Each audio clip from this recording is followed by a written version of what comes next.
दोस्तों, आज हमारी कहानी है बेगम की कब्र, जो एक डरा देने वाली कहानी है।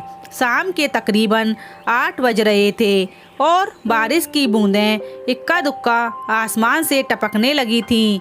मैंने घड़ी पर निगाह डाली और मेरे मित्र ने चलने की आज्ञा मांगी। मैंने कहा, अब तो रात भी हो गई है, यहीं ठहर जाओ ना मित्र, सुबह चले जाना। ठहर तो जाता यार, पर तुम तो जानते ही हो कि बगल के गांव में अपनी रिश्तेदारी है और मुझे वहां जाना है। मैंने व्यवस्था प्रकट की। मैंने कहा, मित्र रात भी तो हो गई है।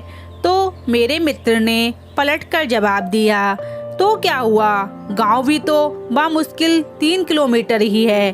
खेतों के बीच बने कच्चे रोड से 10 मिनट में पहुंच जाऊंगा वहां। ठीक है, नहीं मानोगे तो रोकूंगा नहीं, पर वहां पहुंचकर मुझे फ़ोन ज़रूर कर देना। ठीक है, कहकर मैंने मोटरसाइकिल में किक मारी और कुछ ही मिनटों में गांव से निकलकर खेत की तरफ कच्चे रोड पर पहुंच गया। दूर के गांव से धुंधली सी रोशनियां दिख रही थीं। मैंने मोटरसाइकिल की रफ्तार बढ़ा दी।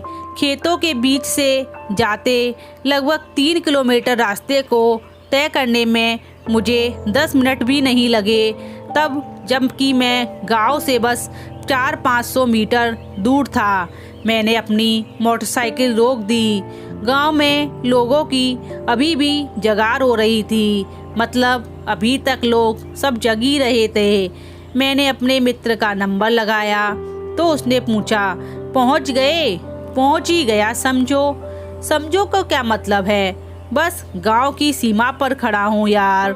सोचा तुम्हें अभी बता दूँ। मतलब केवल मुझे फ़ोन करने के लिए रुके हो?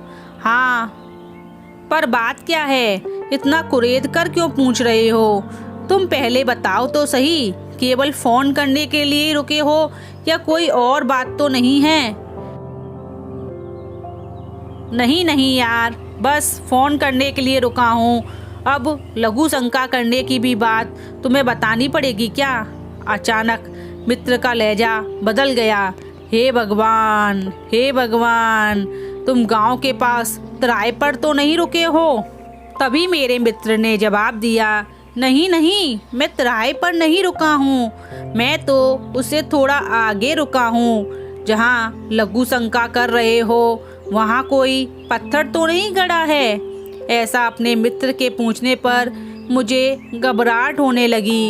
ये ऐसा क्यों पूछ रहा है? झट से मैंने अपने मोबाइल फ़ोन को जेब से निकाला और मोबाइल की टॉर्च की रोशनी सामने डाली।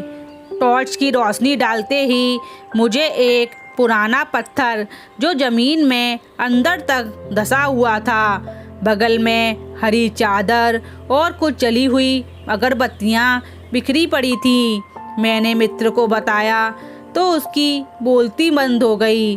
बोला फ़ोन पर, सत्यानाश सत्यानाश, इसलिए कहा था कि वहाँ पहुँचकर फ़ोन करना, पर तुम माने नहीं। पर बात क्या है भाई? अरे मूर्ख, वहाँ बेगम की कब्र है। फिर मैंने फ़ोन पर बोला, कौन बेगम? कौन सी बेगम?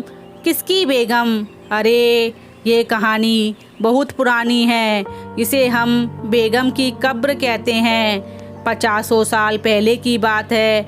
बगल के ही गांव की एक मुस्लिम लड़की को एक हिंदू लड़के से प्यार हो गया था। उस मुस्लिम लड़की ने उस हिंदू लड़के से भागकर और अपना मजहब छोड़कर शादी कर ली। मुस्लिम भाइयों को इस बात पर बहुत गुस्सा आ गया। उन लोगों ने इन दोनों को पकड़ लिया और उस लड़की का कत्ल कर डाला, फिर उसी जगह पर गाड़ दिया। लेकिन मैं फिर से फ़ोन पर बोला, लेकिन उसे मुझसे क्या मतलब है? उसे मतलब हर काफिर से है। वो अपनी मौत का जिम्मेदार इस इलाके के हर हिंदू को मानती है।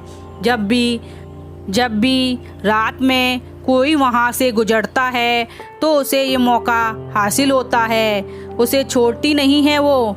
वैसे अभी वहाँ से जल्दी से निकलकर गांव में पहुँचो, फिर बात करना। मैंने मोटरसाइकिल में किक मारी और फ़ोन पर कहा, फिक्र मत कर यार, बस 2 मिनट में गांव पहुंच जाऊंगा।